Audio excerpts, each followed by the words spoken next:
আমরা 9 দফা দাবি আদায় ছাড়া কেউ ঘরে ফিরে যাব না। সবাই রাজি?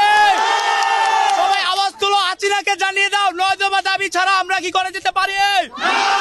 আমরা কোনোভাবে 9 দফা দাবি আদায় ছাড়া ঘরে যেতে পারি না। আজকে আমরা আমাদের যৌক্তিক দাবি 9 দফা দাবি নিয়ে রাজপথে দীর্ঘদিন যাবৎ আন্দোলন সংগ্রাম চালিয়ে যাচ্ছি এবং আমাদের অসংখ্য ভাই বোন এবং অনেকে নির্যাতিত নিপীড়িত মৃত্যুবরণ করেছেন।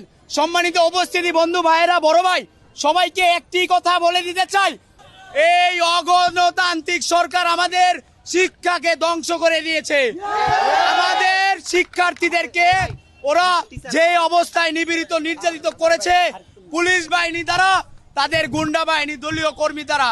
তো আজকে আমরা অনেক কষ্টের পরে আজকে অনেক আন্দোলন সংগ্রাম করে এই পর্যায়ে এসেছি। ইনশাল্লাহ আমাদের দাবি আদায় ছাড়া আমরা ঘরে যাব না। আপনারা সবাই জানেন আমরা আজকে এখানে কি জন্য উপস্থিত হয়েছি। আপনারা জানেন আমার ভাই আজকে রক্তে রঞ্জিত হয়েছে। আমরা যে 9 দফা দিয়েছি, 9 দফার 1 দফা যদি না কমপ্লিট হয় আমরা এই রাজপথ ছেড়ে যাব না।